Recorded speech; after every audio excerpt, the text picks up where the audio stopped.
Welcome to our voice. నేను journalist నవత. Parliament elections సమీపిస్తున్న వేళ తెలంగాణ వ్యాప్తంగా ప్రతి సెగ్మెంట్లో ఆశావాహులు పెరిగిపోతూనే ఉన్నారు. ఎవరికి స్థానం లభిస్తుంది అనేది పక్కన పెట్టేస్తే మళ్ళీ మోదీని ప్రధానమంత్రిగా తెలంగాణ నుంచి అత్యధిక సీట్లు పార్లమెంటు సీట్లు గెలిపించడమే లక్ష్యంగా బీజేపీ వ్యూహం అయితే కనిపిస్తోంది. ఈరోజు నేను అసలు మల్కజ్గిరిలో ఒక పేరు బాగా వినిపిస్తోంది. ఈ మధ్య కాలంలో ఛానల్స్ అన్ని ఇంటర్వ్యూ చేస్తున్నాయి. ఎందుకు ఈయనకు రాజకీయాల్లోకి రావాలి అనే ఒక ఆలోచన వచ్చింది అని తెలుసుకునేలా భాగంగా మల్కజ్గిరి వస్తుంటే కొన్ని ఆసక్తికరమైన ఫ్లెక్సీలు కల్పించాయి. దేశానికి మోదీ, మల్కజ్గిరికి మల్కా. ఇక నేను ఇది చెప్పాక ఆ వ్యక్తి ఎవరు అనేది మీకు పరిచయం చేయాల్సిన అవసరం లేదు. ముఖ్యంగా మల్కజ్గిరికి అయితే మల్కజ్గిరికనే కాదు, డిపిఎస్ స్కూల్స్లో చదివే వాళ్ళకి కానీ, పల్లవి స్కూల్స్లో చదివే వాళ్ళకి కానీ నేను మల్కా అని చెప్పగానే ఆయన ఎవరు అనేది చాలా క్లియర్గా అర్థమై ఉంటుంది. ఎంతో కష్టపడి ఒక మారుమూల గ్రామం నుంచి ఇంజనీరింగ్ చదివి అటువైపు వెళ్లకుండా మళ్ళీ స్కూల్స్ వైపు వచ్చి ఈరోజు టాప్ మోస్ట్ స్కూల్స్లో తమ స్కూల్స్కి స్థానం కల్పించి ఇప్పుడు టైం వచ్చింది, ఈ టైంలో నేను రాజకీయాల్లోకి అడుగు పెట్టాలి అనే ఒక ఆలోచనతో మల్కజ్గిరి ప్రజలలో కాషాయ జెండా భావజాలాన్ని పెంచడానికి తన వంతు ప్రయత్నం చేస్తున్నారు. ఈ ప్రయత్నానికి కారణం ఏంటి అనంటే ఇది ఇప్పుడు కాదు, బై బ్లడ్లోనే ఉంది. గతంలో కూడా ఈయన కుటుంబానికి సంబంధించిన చాలామంది ఆర్ఎస్ఎస్తో పాటు కొన్ని సంస్థలు బీజేపీతో అనుబంధం ఉండడంతోనే ఈ భావజాలం బయటకు వచ్చినట్టుగా కూడా తెలుస్తోంది. అసలు రాజకీయాల్లోకి రావడానికి కారణం ఏంటి? సేవ చేయాలంటే రాజకీయాల్లోకి రావాలా? విద్యా సంస్థల ద్వారా ఇంకా ఆయనకు సంతృప్తి లభించలేదా? ఏం ఆశించి బీజేపీలోకి వచ్చారు? బీఆర్ఎస్తో కూడా మంచి సంబంధాలు ఉండే, ఎందుకు కాదనుకున్నారు? ఇలా జనాల్లో చాలా డౌట్స్ ఉన్నాయి. కొంతమంది నాయకులు కూడా స్టేజ్ మీద ఈ డౌట్స్ను రేకెత్తిస్తున్నారు. మరి వాళ్ళ డౌట్స్కి ఆన్సర్ కావాలి అంటే ఆయన మాత్రమే చెప్పగలరు కదా. అందుకే ఆయన దగ్గరకు వచ్చాను. ఆ ప్రశ్నలన్నింటినీ ఆయన ద్వారానే అడిగి సమాధానాన్ని రాబట్టే ప్రయత్నం చేద్దాం. నమస్తే సార్. నమస్తే. ఎలా ఉన్నారు సార్? బాగుంది. చాలా బాగున్నట్టున్నారు మొత్తానికి మల్కాజ్గిరిలో చూస్తుంటే. అంటే ఇప్పుడు మేము నార్మల్గా ఏ పని చేసినా ఒక ఫోకస్, ఒక అంటే ఒక ఒక విలేజ్ నుంచి వచ్చి ఒక ఇక్కడ 94లోనే మనం స్కూల్ పెట్టాం. అంటే ఫస్ట్ కొన్ని రియల్ ఎస్టేట్ చేసాము, తర్వాత మన సరోజినీ దేవి రోడ్లో Minerva complex, grand Minerva hotel, MLMP colony, Mahendra hills, ఈ ఇన్ఫ్రాస్ట్రక్చర్ ప్రాజెక్ట్స్ అన్నీ చేసాం. తర్వాత రియల్ ఎస్టేట్ ప్రాజెక్ట్స్ చేసాం. దాని తోడుగా అదే టైంలో స్కూల్ కూడా స్టార్ట్ చేసాం. తర్వాత స్కూలు స్లోగా పెరిగింది. తర్వాత పవర్ ప్రాజెక్ట్స్ కూడా చేసాం. ఆల్ ఓవర్ ఇండియాలో పవర్ ప్రాజెక్ట్స్ కూడా చేసాం. అంటే అన్ని బిజినెసెస్ కన్నా చూస్తే మోస్ట్ సాటిస్ఫాక్షన్ ఇచ్చేది ఎడ్యుకేషన్ అని నేను డిసైడ్ అయిపోయాను. డిసైడ్ అయిపోయి ఇనిషియల్గా స్లో ఫేస్లో 94లో ఫస్ట్ స్కూల్ స్టార్ట్ చేసి మళ్ళీ సెకండ్ స్కూల్ స్టార్ట్ చేసేది 2010లో చేసాం. అంతవరకు గ్యాప్ వచ్చేది. ఇది పల్లవి స్కూల్లో ఫస్ట్. అవును. తర్వాత 2003లో డిపిఎస్ ఫస్ట్ స్కూల్ పెట్టాము. పెట్టి అప్పటికి ఈ వేరే బిజినెసెస్ కొంచెం ఫోకస్ తగ్గించుకొని ఈ మన స్కూల్ ఎడ్యుకేషన్లో మనం రోజు స్కూల్కి పోవడము, పిల్లల్ని చూడడము, పేరెంట్స్ కలవడము, తర్వాత మనకు సీట్స్ కొరకు ఫోన్స్ రావడం, ఆ సాటిస్ఫాక్షన్, మా పిల్లలు ఇట్లా చేశాడు, లేకుంటే స్పోర్ట్స్, మా పిల్లడు నేషనల్ పోయాడు, ఇంటర్నేషనల్ పోయాడు, అవన్నీ వింటుంటే చాలా నాకు సాటిస్ఫాక్షన్ ఇచ్చేది. అందుకే ఈ వేరే రియల్ ఎస్టేట్ కానీ ఆ బిజినెస్ కన్నా ఇది బిజినెస్ అనుకోవచ్చు, బట్ అఫోర్డబుల్గా మనం బిజినెస్ ఇచ్చేది ఇందులోనే చేయాలని డిపిఎస్ అనేది ఒక హై ఎండ్, పల్లవి మోడల్ స్కూల్ అనేది పల్లవి ఇంటర్నేషనల్ స్కూలు ఒక దానికన్నా ఒక గ్రేడ్ తక్కువ, బట్ సిలబస్, యాక్టివిటీ అంతా సేమ్ ఉంటుంది. కాకుండా కొద్దిగా ఇన్ఫ్రాస్ట్రక్చర్లో డిఫరెంట్ ఉంటుంది. ఇప్పుడు డిపిఎస్ మా స్కూల్ ఫీజుకు సేమ్ మా కౌంటర్ పార్ట్గా అదర్ డిపిఎస్ఎస్ ఉన్నాయి, లేకుంటే ఓక్రిజ్ ఉంది, చిరాకు ఉంది. మా ఎడ్యుకేషన్ క్వాలిటీస్లో అన్ని విధాల even we are better then those people. And మా ఫీజ్ అంటే మీకు 1/4 కూడా ఉంటుంది కొన్ని స్కూల్స్తో కంపేర్ చేస్తే. అట్లా పల్లవి స్కూలు ఆ స్టాండర్డ్లో చూసే స్కూల్స్కు 1 lakh 2 lakhs ఫీజు ఉంటే మాది 70,000-80,000 వేలు ఉంటుంది. ప్లస్ ఎడ్యుకేషన్ సేమ్ ఉంటుంది. అయితే ఆ సాటిస్ఫాక్షన్తో పిల్లల్ని కలిసినప్పుడు కానీ, చిన్న పిల్లలు వాళ్ళ పేరెంట్స్, గ్రాండ్ పేరెంట్స్, ఆ రెస్పాన్సు, ఆ ఎంకరేజ్మెంటు, ఆ పిల్లలు నేను ఇక్కడ మా పిల్లలు కొంతమంది ఐఏఎస్ అయ్యారు, ఐపీఎస్ అయ్యారు, జడ్జెస్ అయ్యారు, డాక్టర్స్ అయ్యారు, అంటే చార్టర్డ్ అకౌంటెంట్స్, కంపెనీ సెక్రటరీ, ఆర్మీలో మేజర్ మేజర్ క్యాప్టెన్స్ కూడా అయ్యారు. అంటే ఆ ఫీల్డ్లో చూసి సార్ మీ స్కూల్లో చదివాము అంటే ఇక్కడ ట్రావెల్ చేసినప్పుడు కానీ బయటకు పోయినప్పుడు కానీ అది చేస్తే సార్ నేను ఈ స్కూల్లో చదివాను ఆ స్కూల్లో చదివాను అది చెప్తే ఆ సాటిస్ఫాక్షన్ లెవెల్ చాలా బాగుంటుంది. అంటే అట్లా మెల్లిమెల్లిగా 50 స్టూడెంట్ నుంచి స్టార్ట్ చేసిన స్కూల్స్ ఈరోజు 50,000 స్టూడెంట్స్ ఉన్నారు. అంటే ఢిల్లీ పబ్లిక్ స్కూల్ కానీ, పల్లవి కానీ, పల్లవి ఇంటర్నేషనల్ కానీ, పల్లవి ఇంజనీరింగ్ కాలేజ్, పల్లవి మేనేజ్మెంట్ కాలేజ్ అన్నీ కలిసి అది అంతమంది మనకు మా అల్యూమినా అదంతా ఉంది. అది లక్కీగా ఇంకొకటి ఏంటంటే ఈ అన్ని ఇన్స్టిట్యూషన్స్ కూడా మేజర్గా ఈ మల్కాజ్గిరి కాన్స్టిట్యున్సీలోనే ఈ 7 సెగ్మెంట్స్లో ఇప్పుడు సరూర్ నగరు, నాగోళ్ళ పల్లవి ఇంజనీరింగ్ కాలేజీ, ఈ నాచారం, తర్వాత బోయినపల్లి, అల్వాలు, బోడుప్పల్లు, కీసర, బాచుపల్లి ఇవన్నీ కూడా అనుకోకుండా వచ్చాయి. ప్లస్ అందులో నేను 45 ఇయర్స్ నుంచి మహేంద్ర హిల్స్లో ఉంటాను. రైట్. సో అది సికింద్రాబాద్ కంటోన్మెంట్లో వస్తుంది. కాబట్టి నేను మొదటి నుంచి ఇక్కడ ప్రజలతోని మళ్ళీ మా జనరల్గా రియల్ ఎస్టేట్ చేసేటప్పుడు కూడా పబ్లిక్ అందరు కూడా నాకు ఇక్కడ చాలా మంది పరిచయాలు. నాకు మీతో మాట్లాడుతుంటే అంటే తల్లి తన పిల్లలు ఒక పొజిషన్కి వస్తే ఎంత సంతోషంగా గర్వంగా చెప్పుకుంటుందో ఇప్పుడు మీరు మాట్లాడుతుంటే అలానే అనిపించింది. నిజంగా కూడా ఒక విద్యాలయాన్ని స్థాపించి పిల్లలకి చదువు చెప్తే వచ్చే ఆత్మతృప్తి ఇంకెందులో రాలేదేమో. అంటే ఒక డాక్టర్ని కానీ ఇంజనీర్ని కానీ ఎవరిని తయారు చేసే శక్తి అయినా ఒక గురువులోనే ఉంటుంది. మీరు చూస్తే చాలా శాంత స్వభావంగా ఉన్నారు, నిదానంగా మాట్లాడుతున్నారు, ఒక లక్ష్యంతో ఉన్నారు. మీ మీ అంటే మీ మాట తీరుకు కానీ మీ లక్ష్యానికి కానీ మీకు కానీ ఇప్పుడున్న రాజకీయాలు అనేవి డిఫరెంట్గా ఉన్నాయి. అసలు ఎందుకు రాజకీయాల్లోకి రావాలి అనుకున్నారు?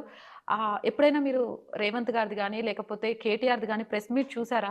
ఒకవేళ నాయకుడు అయితే మీరు అసలు అలాంటివి మాట్లాడగలుగుతారా? అంటే ఇప్పుడు పాలిటిక్స్ కూడా రాజకీయాలు కూడా మారినాయి. ఇప్పుడు మోడీ గారు వచ్చే ముందు పాలిటిక్స్కు, మోడీ గారు వచ్చిన తర్వాత పాలిటిక్స్కు చాలా చేంజ్ ఉంది. మోడీ గారు వచ్చిన తర్వాత రాజకీయాలలో చాలా ఒక డిసిప్లిన్ వచ్చింది. ఇప్పుడు అందులో స్పెషల్గా బీజేపీ అంటేనే ఒక డిసిప్లిన్ పార్టీ. అంటే దానికి ఒక రూల్స్ రెగ్యులేషన్స్ ఉంటాయి. ఎవరంటే ఏదంటే మాట్లాడిన కానీ పని చేయాలి అందరూ. ఫైనల్గా బీజేపీకి ఒక హైకమాండ్ ఉంటుంది, వాళ్ళు ఏదైనా డిసైడ్ చేస్తారు. Compare to other parties most discipline party. అందులో అన్నిటికన్నా ఎక్కువ మోడీ గారు చేసిన పనులు అంటే లాస్ట్ మన ఇండిపెండెన్స్ వచ్చిన తర్వాత 65 ఇయర్స్లో చేయలేని పనులు మోడీ గారు 10 సంవత్సరాల్లో చేసి చూపించారు. ఓకే, ఉట్టిగా ప్లాన్స్ కాదు, యాక్షన్లో తెచ్చిగా. అంటే దానికి మనం వరల్డ్ పాలిటిక్స్లో కానీ, వరల్డ్ మన ఇండియా ఇమేజ్ కానీ, లేకుంటే ఇన్ఫ్రాస్ట్రక్చర్లో కానీ, ఎనీ ఇన్ఫ్రాస్ట్రక్చర్, తర్వాత హౌసింగ్లో కానీ, పోర్టబుల్ వాటర్లో కానీ, తర్వాత ఈ బిలో పావర్టీ లైన్ ఉన్న పబ్లిక్ని ఎంతమంది ఎబో పావర్టీ లైన్ తీసుకొచ్చారు. అంటే మీరు ఏ పారామీటర్ అని తీసుకోండి, ఎక్స్పోర్ట్స్లో కానీ ఇంపోర్ట్లో కానీ, మనం కంట్రీని మన కరోనా హ్యాండిలింగ్లో కానీ మన వాళ్ళకి బెస్ట్ చేసి తర్వాత ఎప్పుడైతే మోడీ గారు గవర్నమెంట్ టేకప్ చేసినప్పుడు 10th లార్జెస్ట్ ఎకనామీ ఉండే మన ఇండియా, ఇప్పుడు 5th వచ్చాం. నెక్స్ట్ ఇయర్ 4th వెళ్తున్నాం, జర్మనీ దాడుతున్నాం. ఆ 5 year జపాన్ దాడుతున్నాం. అంటే ఫైనల్గా ఓన్లీ 3 countries ఉంటాయి. అయితే మోడీ గారి విజన్ నెక్స్ట్ 10 yearsలో 10 years అంటే 20 years పట్టచ్చు. బట్ సూపర్ పవర్ కానీ ఆల్రెడీ ఆయన దగ్గర అన్ని ప్లాన్స్ ఉన్నాయి. ఆ ప్లాన్స్ ఆ డైరెక్షన్లో పనిచేస్తే డెఫినెట్గా ఒకరోజు మనం నెంబర్ 2 నుంచి సూపర్ పవర్ అయ్యే ఛాన్స్ ఉంది 100%. అంటే మోదీ గారు మాత్రమే మిమ్మల్ని బీజేపీలోకి రావడానికి ఆకర్షితులా? మోడీ గారి పని, సిన్సియారిటీ అండ్ ఆయన వర్క్ కల్చర్, ఆయన విజన్, అదే నాకు మెయిన్ ఇన్స్పిరేషన్. ఓకే, మీకు బీజేపీ కంటే కూడా బీఆర్ఎస్ నుంచి అయితే టక్కున ఒక్క నిమిషం కూడా ఆలోచించకుండా వెంటనే సీట్ ఇచ్చేవాళ్ళు కదా. బీజేపీలో ఫుల్ కాంపిటీషన్ ఉందని తెలుసు. ఒక పక్క నుంచి మురళీధర్రావు గారు, ఇంకో పక్క నుంచి ఈటెల రాజేందర్ గారు, ఇలాంటి కాంపిటీషన్ ఉందని కూడా తెలుసు. కానీ బీఆర్ఎస్లో ఎలాంటి కాంపిటీషన్ ఉండదు. మీలాంటి వ్యక్తి వెళ్తే వెంటనే పిలిచి ఇచ్చేస్తారు సీటు. కాంపిటీషన్ని తట్టుకోనైనా ఈ పార్టీలోనే ఉండాలని ఎందుకు అనుకున్నారు? అంటే ఇప్పుడు ఈ పార్టీ నెక్స్ట్ ఇప్పుడు లాస్ట్ 10 ఇయర్స్లో బీజేపీ గవర్నమెంట్ బాగా చేసేది, మోడీ గారు బాగా చేశారు. నెక్స్ట్ బీజేపీ రావడం ఖాయం ఇండియాలో. అందులో ఇంకా ఫర్దర్గా కొన్ని కంప్లీట్ చేయని వర్క్స్ ఉన్నాయి. ఆయన టైంలో కొన్ని ఇంపార్టెంట్ ఇష్యూస్ దేశానికి ఇంకా ఫ్యూచర్ జనరేషన్స్కు యూస్ఫుల్ అయ్యే పనులు చాలా చేశారు. లైక్ 370 ఆర్టికల్ కానీ, త్రిబుల్ తలాక్ కానీ, అట్లా చాలా ఉన్నాయి. ఇంకా వర్క్ ఇప్పుడు కొన్ని చేసేటివి ఉన్నాయి. అది బీజేపీ గవర్నమెంట్ మోడీ గారితోనే సాధ్యమైంది. ఇంక ఇండియాలో ఏ గవర్నమెంట్స్ వచ్చినా అవి అది చేయరు కూడా. కాబట్టి అందుకే మోడీ గవర్నమెంట్ వస్తుంది. అందులో బీజేపీ మన మల్కాజ్గిరిని కూడా బీజేపీ ఖాతాలో వేసి గెలిపించడమే మెయిన్ లక్ష్యం. అంటే మల్కాజ్గిరి నుంచి మల్కా కొమరయ్య అభ్యర్థిగా ఉంటేనే గెలిపించడానికి కృషి చేస్తారా? ఎవరున్నా కూడా గెలిపించడానికి కృషి చేస్తారా? ఎవరున్నా బీజేపీ మెయిన్ ఇంపార్టెంట్. ఇక్కడ కొమరయ్య గారు ఇండివిజువల్స్ నాట్ ఇంపార్టెంట్. కాబట్టి ఎటు తిరిగి బీజేపీ వస్తుంది. అందులో నేను స్ట్రాంగ్ క్యాండిడేట్ అని నేను అనుకుంటున్నా. నాకు వస్తుంది, బీజేపీ గెలుస్తుంది. రైట్.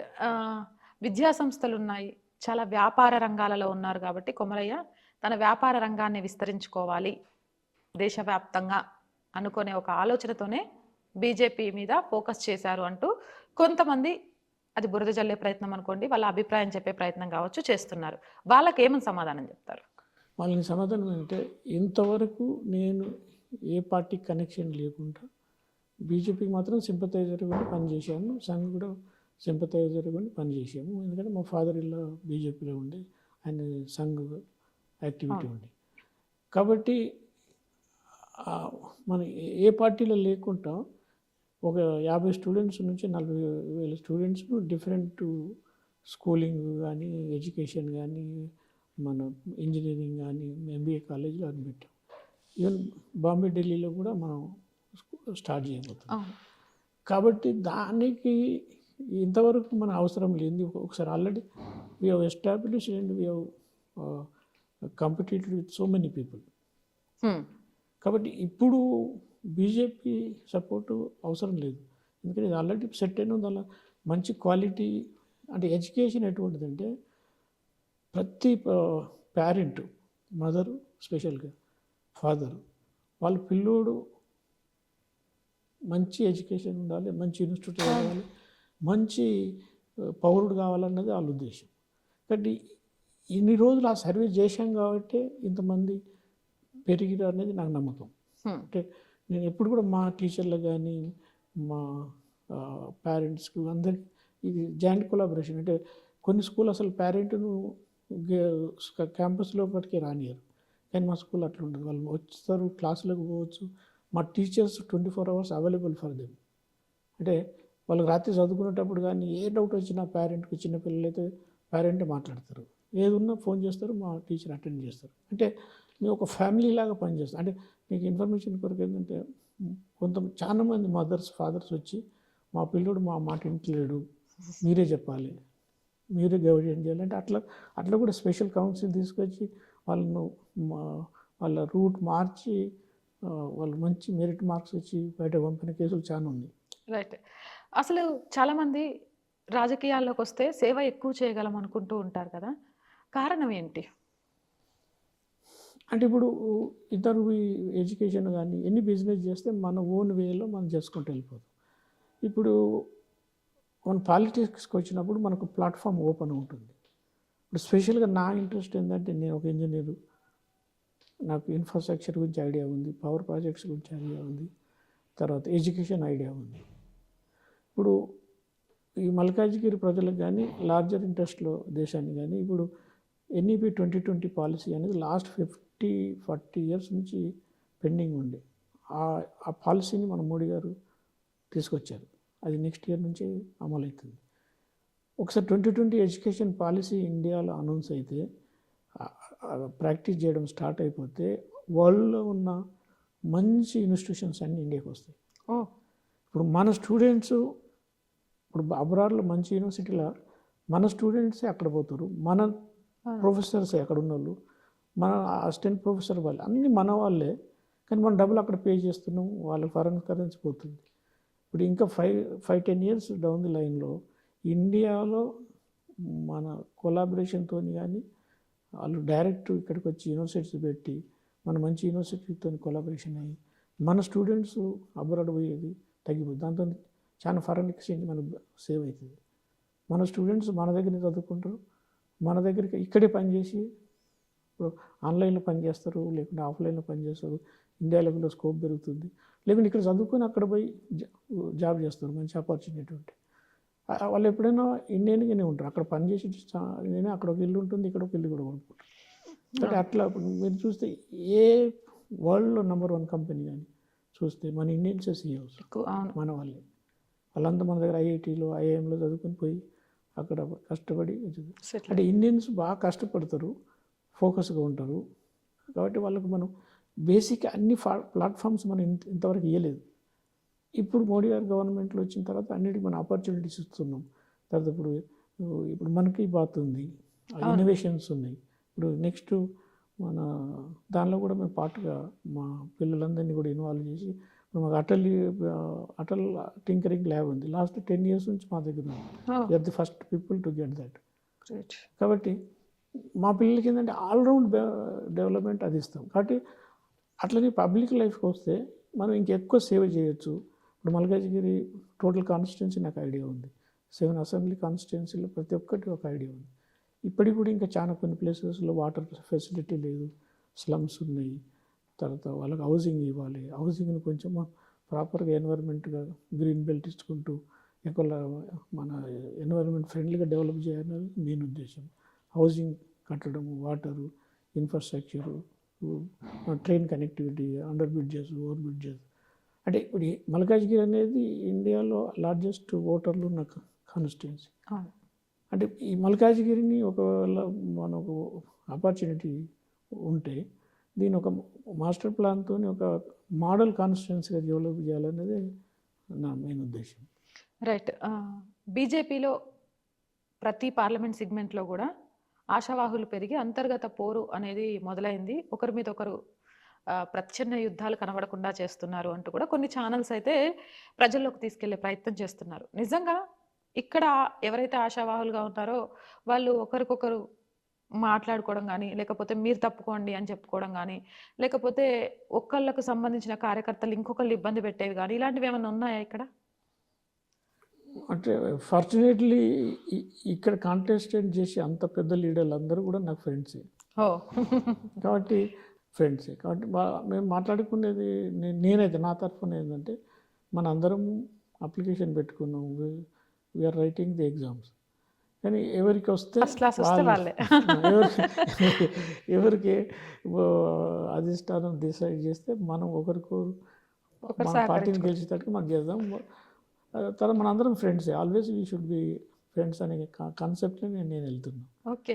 మీతో మాట్లాడుతుంటే బీజేపీలో ఇంత పాజిటివ్నెస్ ఉందా అనిపిస్తుంది. మరి ఛానల్స్ ఎందుకు బీఆర్ఎస్ బీజేపీ ఒకటే, బీజేపీలో అంతర్గతంగా కొట్టుకుంటున్నారు, ఒకళ్ళ మీద ఒకళ్ళు చేసుకుంటున్నారని ప్రచారం ఎందుకు పనిగట్టుకొని చేస్తున్నారంటారు? అంటే ఇప్పుడు బీజేపీ కాంగ్రెస్ వాళ్ళు ఎక్కువ చేస్తారు అది. ఎట్లా అంటే బీజేపీ బీఆర్ఎస్ ఒకటే అనేది. బట్ కొన్ని సర్కమ్స్టాన్సెస్లో ఆ విధంగా ఛాన్స్ ఏమన్నా వాళ్ళు ఊహించుకున్నారో ఏం తెలియదు. బట్ బీఆర్ఎస్ బీజేపీ ఒకటి కాదు. ఎందుకంటే బీజేపీ నెక్స్ట్ ఇక్కడ పవర్లో రావాలి. ఇప్పుడు ఎంపీలు గెలవాలి, నెక్స్ట్ ఎలక్షన్ వరకు బీజేపీ పవర్లో తేవడం అనేది మన మోడీ గారు కానీ బీజేపీ ప్లాన్. ఇప్పుడు ఆ ప్లాన్ సక్సెస్ చేయాలంటే ఎవరితో పొత్తులు పెట్టుకుంటే అది సక్సెస్ కాదు, అది సాధ్యం కూడా కాదు. కాబట్టి పొత్తులు ఉండవు అనుకుంటున్నా.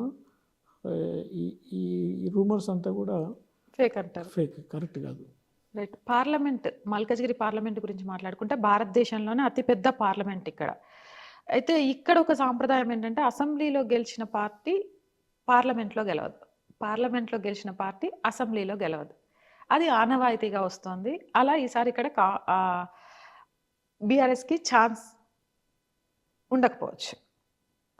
సో కాంగ్రెస్కి బీజేపీకి మధ్య పోటీ అంటున్నారు. కాంగ్రెస్కి సంబంధించి మధు యాష్కి లాంటి వాళ్ళ పేర్లు వినిపిస్తున్నాయి. కాన్ఫిడెంట్గా అయితే ఎవరు అనే దాని మీద దీన్ని గట్టిగా చెప్పట్లేదు. వస్తే రేవంత్ రెడ్డి తమ్ముడు రావచ్చు అనే ఒక మాట వినిపిస్తోంది. వాళ్ళు ఒకవేళ బరిలో తిరిగితే బీజేపీకి అసలు వాళ్ళు పోటీ ఇవ్వగలుగుతారా ఇప్పుడున్న పరిస్థితుల్లో? అంటే లక్కీలీ పార్లమెంట్కి మల్కాజిగిరికి ఏమైందంటే మేమే మా అంటే అంటే ఇప్పుడు ఎవరైతే ఆశావాదులు ఉన్నారో ఉమ్, మేము పోటీ చేయాలనుకున్నాం మేమే ప్రచారం స్టార్ట్ చేసేసాం. ఉమ్. బీజేపీ ప్రతి గడప గడపకి వెళ్ళిపోయింది. క్యాండిడేట్స్ ఎవరు అన్నది పక్కన పెట్టేద్దాం. పక్కకు పెట్టేస్తే నేను మొన్న మా వన్ ఆఫ్ ది ఇప్పుడు కాంపిటేటర్. కాంపిటీషన్తోనే ఒకసారి ఒక మీటింగ్లో డిస్కషన్ అయింది. అన్న ఇప్పుడు చూడు మనం నువ్వు చేస్తున్నావు నేను చేస్తున్నావు అందరం చేస్తున్నాం, వేరే ఏ పార్టీ వాళ్ళు ఇక్కడ చేయట్లేదు. కాబట్టి మనకు అంతంటే బీజేపీ సింబల్ ఫేమస్ అయిపోయింది. మోడీ గారు, మల్కాజ్గిరి, కిషన్ రెడ్డి గారు, మన పార్టీ అందరూ లీడర్స్ తెలుసు. బట్ ఈ ప్రచారంతో ఇంకా ఫేమస్ అయిపోయింది. రేపు ఎలక్షన్ నాడు ఓన్లీ నేమ్ ఒకటే చేంజ్ అవుతుంది, ఈ మన ఓటు గుద్దేది సింబల్ మాత్రం అదే ఉంటుంది. అది గడప గడప ప్రతి ఒక్కరు ఏదో విధంగా రథాలతో కానీ లేకుంటే మేము అయోధ్య ఈ వీరస్వామి మీటింగ్తో కానీ 25,000 మందితో మీటింగ్తో కానీ లేకుంటే అక్షంతలు ప్రతి ఇంటికి వంచడం కానీ లేకుంటే ఈ పాదయాత్రలు సైకిల్ యాత్రలు వాటితోని కానీ ఎవరికి తోచిన విధంగా వాళ్ళు కొంతమంది పోస్టర్ వేసుకున్నారు, కొంతమంది బ్యానర్లు కట్టారు. అంటే ఈ మా పార్లమెంట్ కాన్స్టిట్యున్సీకి ఆల్మోస్ట్ ఒక లెవెల్లో 30 పీపుల్ ఉండే, 30 నుంచి 10 నుంచి అట్లా. ఇప్పుడు ఇంకా 6, 7, 8 పీపుల్ అగ్రెసివ్లీ క్యాన్వసింగ్ అండ్ ఏదో విధంగా ప్రచారం అవుతుంది. అంటే అది అడ్వాంటేజ్ చాలా బీజేపీకి. మల్కాజ్గిరిలో వ్యక్తి ఎవరైనా కానీ కాషాయ గర్జన తప్పదంటారు, కంపల్సరీ. అది తప్పదు. రైట్. అంటే ప్రచారంలోకి వెళ్తున్నప్పుడు, అంటే మీరు ఇంటింటికి తిరగడానికి కలవడానికి వెళ్తున్నప్పుడు మీకు అనిపించింది ఏంటి? అంటే ఇక్కడ మైనారిటీలు అనేవాళ్ళు బీజేపీకి వ్యతిరేకంగా ఉన్నారు, బీజేపీ యూసీసీ బిల్లు వల్ల మైనారిటీలతో పూర్తి వ్యతిరేకత ఉంది అనే ఒక ప్రచారం జరుగుతోంది. మీరు ప్రతి గడపకు వెళ్ళి టచ్ చేస్తున్నారు కాబట్టి అలా మైనారిటీ గడపల దగ్గరికి మీకు వెళ్ళినప్పుడు మోదీ మీద ద్వేషం కానీ బీజేపీ మీద ద్వేషం కానీ కనిపించిందా? ఇది వెరీ గుడ్ క్వశ్చన్. అంటే మల్కాజ్గిరిలో ఒకటి కంపారిటివ్లీ కొంచెం మైనారిటీ పాపులేషన్ తక్కువ, ఒకటి. తర్వాత మేము రీసెంట్గా ఈ మోడీ కిట్స్ను డిస్ట్రిబ్యూట్ చేసాం మన గవర్నమెంట్ హాస్పిటల్లో, తర్వాత ప్రైవేటు హాస్పిటల్స్లో. అప్పుడు మేము ఈ కిట్స్ ఇచ్చినప్పుడు చాలామంది మైనారిటీస్కి ఇచ్చాం, చాలా హ్యాపీగా యాక్సెప్ట్ చేశారు. మోదీని యాక్సెప్ట్ చేస్తున్నారు? లేదు, కిట్స్ తీసుకున్నారు. అప్పుడు మోడీ ఫోటో ఉండే దాని మీద. ఓకే. కాబట్టి దే ఆర్ హ్యాపీ. అంటే నేను అనుకునేది ఏంటంటే ఈ ప్రచారం బాగా ఎక్కువ జరుగుతుంది. మైనారిటీస్ కూడా they are part of India. అవును. They have to follow the Indian rules, Indian constitution. కాబట్టి ఈ గవర్నమెంట్ మోడీ గారు వచ్చిన తర్వాత మీకు గుజరాత్లో కానీ యూపీలో కానీ మేజర్ స్టేట్స్లలో Muslim percentage voting towards BJP increased. మీరు లాస్ట్ 3 ఎలక్షన్స్ మీరు సర్వీస్ చేయండి. ఓకే. ఇప్పటికీ మైనారిటీస్ నాకు తెలిసి హైదరాబాద్లో కూడా ఒక 8%, 10% ఓట్స్ బీజేపీ పడతాయి సార్. ఓకే. స్పెషల్గా లేడీస్. అంటే మైనారిటీలో కూడా మోదీ ప్రభావం ఉంది అంటారు. అంటే every citizen wants now not politics. Politics అంటే they want to develop, they want a good education, they want their livelihood properly and peace. ఇక్కడ మైనారిటీ మెజారిటీ కాదు, భారతీయులుగా మాత్రమే ఆలోచించాలి. ఉండడం అంటే భారతీయులు అంటే ఇంతకుముందు ఏం చేశారంటే కొన్ని గవర్నమెంట్ కానీ పాలిటిక్స్ కానీ పొలిటీషియన్స్ కానీ వాళ్ళని ఒక డిఫరెంట్ థియరీతోని వాళ్ళను ఈ సపరేట్ చేశారు. కానీ ఇప్పుడు నార్మల్ ముస్లిం పీపుల్ అంటే మీరు యూపీలో చూడండి, ఇప్పుడు జమ్మూ కాశ్మీర్లో చూడండి, గుజరాత్లో చూడండి, ఎక్కడ చూసినా ఇప్పుడు మా స్కూల్లో ఈ స్పెషల్గా బోరా ముస్లిమ్స్ అని ఉంటారు. వాళ్ళు బిజినెస్ కమ్యూనిటీ. ఓకే. వాళ్ళు ఈ పాలిటిక్స్తో ఏం సంబంధం లేదు, వాళ్ళు మంచిగా చదువుకోవాలి, బిజినెస్ చేసుకోవాలి. ఇప్పుడు అట్లా చూస్తే మీరు బీహార్లో మన గుజరాత్లో more than 50% Muslims they will BJP voters. Even మన యూపీలో కూడా 8% ఓట్లు పడ్డాయి ముస్లిమ్స్. కాబట్టి they are also thinking what is right, what is wrong. కాబట్టి ఇప్పుడు మీరు చూసారు ఆ రోజు అయోధ్య టెంపుల్ ఎవరైతే కేసు వేసి ఇన్ని రోజులు డ్రాగ్ చేశాడో అతనే కూడా మోడీ వచ్చారు. గారితో వచ్చి కూర్చొని పూజ చేశారు. అవును. That is a big change. అంటే వాళ్ళు కూడా మైనారిటీస్ కూడా ఆలోచించి వాళ్ళు కూడా మెయిన్ స్ట్రీమ్లో ఇండియాలో ఉండి ఇండియా గ్రోత్కు హెల్ప్ చేస్తూ వాళ్ళు కూడా గ్రో కావాలనేది ఒక కాన్సెప్ట్ మారుతుంది స్లోగా. కాంగ్రెస్ అయోధ్య రాముల వారిని అడ్డం పెట్టుకొని మోదీ ఓట్లు సంపాదించుకోవాలనుకుంటున్నాడు. ఇది అసలు ఏం సంస్కృతి, ఏం సంప్రదాయం అంటూ రాహుల్ చాలా చోట్ల ధ్వజమెత్తి మాట్లాడుతున్నారు. ఏం చెప్తారు ఆయనకి? ఇప్పుడు అయోధ్య టెంపుల్ ఇష్యూ కాంగ్రెస్ వాళ్ళు చేసే ప్రచారం ఏదైతుంది అదొకటి, ప్లస్ రామ మందిరం పోకుండా వాళ్ళు దర్శనం చేసుకోకపోవడం అనేది అది వెరీ అన్ఫార్చునేట్. కాంగ్రెస్ కానీ రాహుల్ గాంధీ గారు కానీ వాళ్ళు కూడా వచ్చి దర్శనం చేసుకుంటే అప్పుడు వాళ్ళు చెప్పుకునేది మేము హిందూ అని చెప్పుకుంటుండ్రు. కానీ మళ్ళీ ఇక్కడికి వచ్చే వరకు రాముడు 500 ఏళ్ళ తర్వాత రాముడి మనం ప్రతిష్ట చేసుకొని అందరూ పూజ చేసుకుంటారు.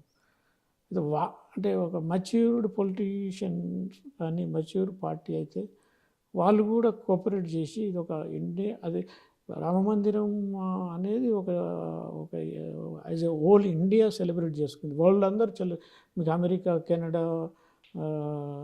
అన్ని కంట్రీస్, న్యూజిలాండ్లో పెద్ద ఎత్తుగా వాళ్ళు సెలబ్రేట్ చేసుకున్నారు. అటువంటి మూమెంట్ను వీళ్ళు రాజకీయం చేసి ఇది బీజేపీ వాళ్ళు దీంతో క్రెడిట్ కావాలని చేయడం అనేది చాలా వాళ్ళే మీకు చాలా వరకు ఫ్రీ పబ్లిసిటీ ఇచ్చేసారు కదా. ఎక్కువ చేశారు వాళ్ళు. దాంతో ఏమైంది, మన ప్రజలకు హిందువులకైతే కోపం కూడా వచ్చింది చాలా మంది. వీళ్ళు ఇట్లా చేస్తారు, రాజకీయం చేస్తారు ఎందుకని. రైట్. ఇక్కడే మల్కజ్గిరికి సంబంధించి బీఆర్ఎస్ మల్లారెడ్డి కొడుకు, నాకు విద్యా సంస్థలు ఉన్నాయి, నా విద్యా సంస్థల స్టూడెంట్స్ చాలు, నా అల్లుడు మల్కజ్గిరికి ఇచ్చేసిన, నా కొడుకు ఈ పార్లమెంట్ సిగ్మెంట్ అప్పచెప్పేస్తా అన్నట్టుగా ప్రచారం చేస్తున్నారు. నిజంగా ఆయన బరిలో ఉంటే మీకు పోటీ అనుకుంటున్నారా? అంటే ఇప్పుడు ప్రజెంట్ పొజిషన్లో ఫస్ట్ బీఆర్ఎస్ అనేది థర్డ్ ప్లేస్. ఈ మల్కజ్గిరి కాదు, వాళ్ళు తెలంగాణలో ఇప్పుడు పోటీ ఉండేది బీజేపీ వర్సెస్ కాంగ్రెస్. అది తర్వాత ఎప్పుడైతే మల్లారెడ్డి ఇష్యూ వచ్చే వరకు మల్లారెడ్డి గారికి ఇన్స్టిట్యూషన్స్ ఉన్నాయి, హాస్టల్స్ ఉన్నాయి. ఇప్పుడు మల్లారెడ్డి గారి మాదమ్మ స్కూలు ప్రతి పేరెంట్ డిఫరెంట్ స్ప్రెడ్ అయి ఉన్నారు. మల్లారెడ్డి హాస్టల్లో ఒక 20,000 మంది ఉంటారు, ఒక 20,000 మంది స్టూడెంట్స్ వస్తారు. ఆయనకు స్ట్రెంత్ ఉంది, అదంతా ఓకే. బట్ ఇప్పుడు వాళ్ళ కొడుకు ఇవ్వాలనుకుంటారు. కాబట్టి ఈ మల్లారెడ్డి వచ్చినా ఎవరు వచ్చినా మాకు పోటీ కాదు. అందులో బీఆర్ఎస్ అనేది కంటెస్టెంట్ లేదు కదా, థర్డ్ పొజిషన్లో ఉన్నారు వాళ్ళు. అది ఎనీ పబ్లిక్ గో ఎనీవేర్.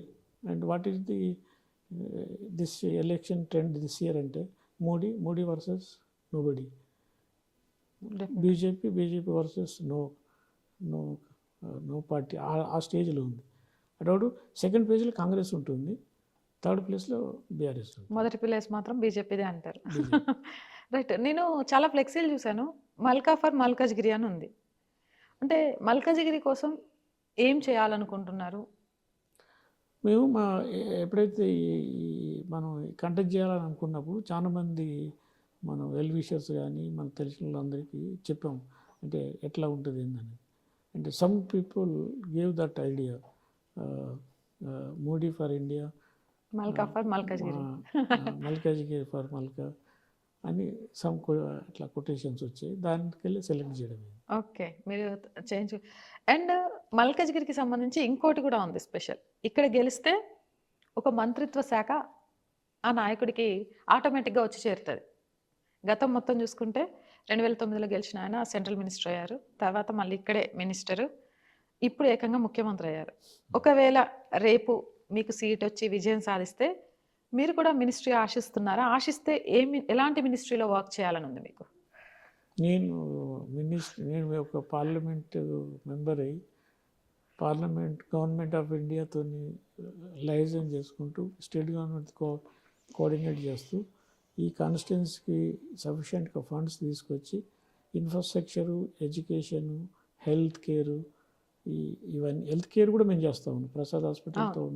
కాబట్టి ఈ ప్రతి మనిషికి అవసరము ఫస్ట్ ఎడ్యుకేషన్, నా దృష్టిలో కూడా నెక్స్ట్ అవును. హెల్త్ కేర్ ప్లస్ మళ్ళీ బేసిక్ నీడ్స్. బేసిక్ నీడ్స్ అంటే water, housing, good housing, reasonable housing and good weather, atmosphere and peace to live. ఇది కావాలి. అవన్నీ చేయడమే మెయిన్ లక్షణం. మనం we are very junior to think about that. Okay. ప్రతి మనిషికి ఒక లక్ష్యం ఉంటది. ఆ లక్ష్యం చేరేదాకా మనసుకు తృప్తి ఉండదు. అలా మీరు చేరుకోవాలనుకున్న లక్ష్యం ఏంటి? ప్రజెంట్కి అయితే లక్షణం ఏం లేదు. అంటే నేను ఏ పని చేసినా ఒక ఫోకస్గా చేస్తాను. అంటే దాన్ని ఎట్టి తిరిగి సక్సెస్ చేస్తాను. అంటే ఇప్పుడు మా కాలేజీలు స్కూల్లో కూడా చాలా సిక్ స్కూళ్ళు తీసుకొని నేను టర్న్ రౌండ్ చేసి పాజిటివ్ చేసి అది తీసుకొచ్చాను. అది అందరూ అదే అంటారు, అసలు వాళ్ళు చేయలేదు నువ్వు ఎట్లా చేస్తావని. అంటే వాళ్ళు చేయలేదు అంటే వాళ్ళకు ఐదర్ ప్లానింగ్ అన్నా కలుగుతుంటే తప్పు ఉండాలి, లేకుంటే వాళ్ళకు ఓపికన లేకపోవాలి, పేషెన్స్ లేకపోవాలి, లేకుంటే ఒక విజన్ లేకపోవాలి.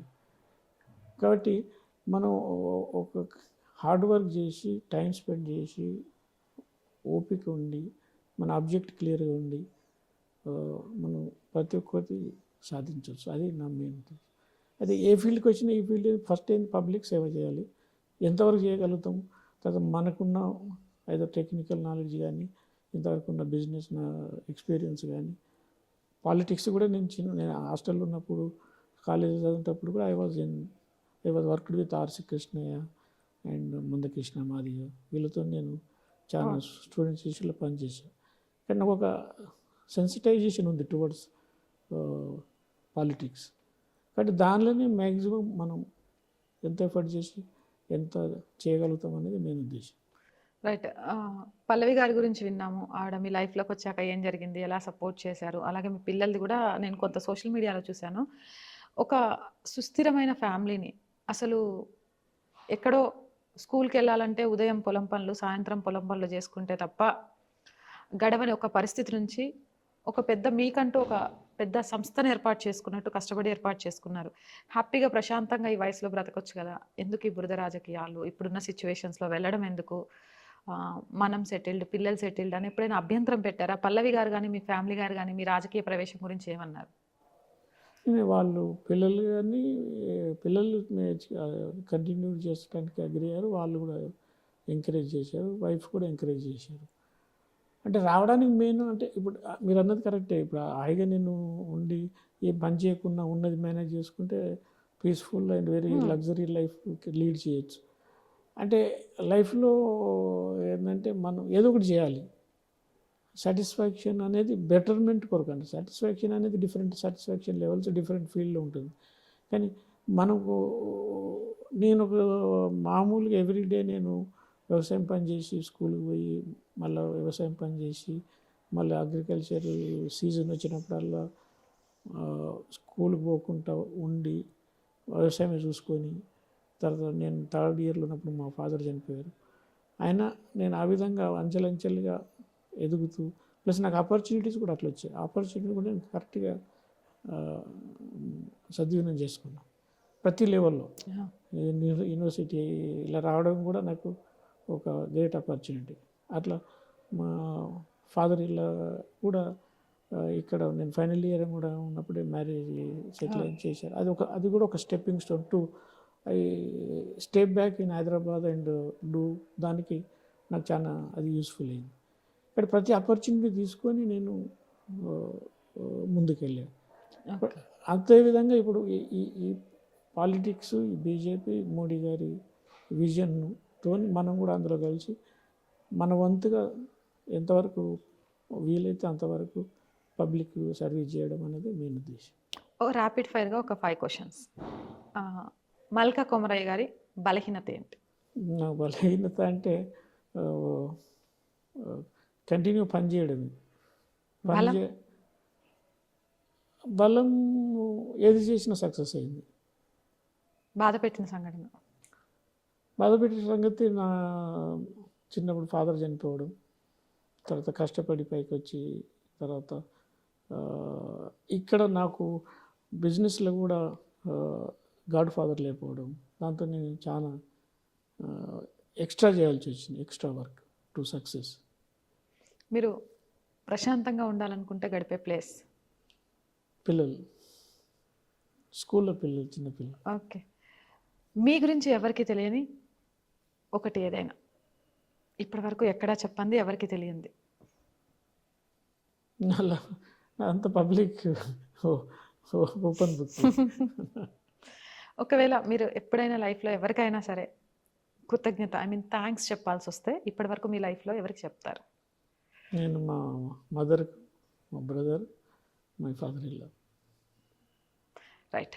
ఫైనల్గా మొత్తానికైతే ఆశావాహుల మధ్య ఫ్రెండ్లీ నేచరే ఉంది. ఎవరికి వచ్చినా కానీ ఇంకొకరు సహకరించుకోవాలని సిద్ధంగా ఉన్నారు. మీ మాటల్లో మీకు వస్తుందనే కాన్ఫిడెంట్ కూడా అంతే కనిపిస్తోంది. మీరు మల్కాజ్గిరి పార్లమెంట్ పరిధిలోని ప్రజలకు ఏం చెప్పాలనుకుంటున్నారు? ఇప్పుడు మల్కాజ్గిరి ప్రజలు డిఫరెంట్ పార్టీస్కు, డిఫరెంట్ మనుషులకు ఇంతవరకు ఓట్లు వేసి గెలిపించారు. ఇప్పుడు ఈసారి నా బ్యాక్గ్రౌండ్ మీకు కొంతవరకు తెలుసు అనుకుంటున్నాను నేను. ఎందుకంటే నేను ఎక్కడ పోయినా, ఏ టెంపుల్ పోయినా, లేకుంటే ఏ మీటింగ్ కానీ ఎక్కడ పోయినా మా పిల్లలు వచ్చేస్తారు, దన్మని వచ్చేస్తారు. అంటే అది ఇన్ఫార్మ్డ్ మీటింగ్స్.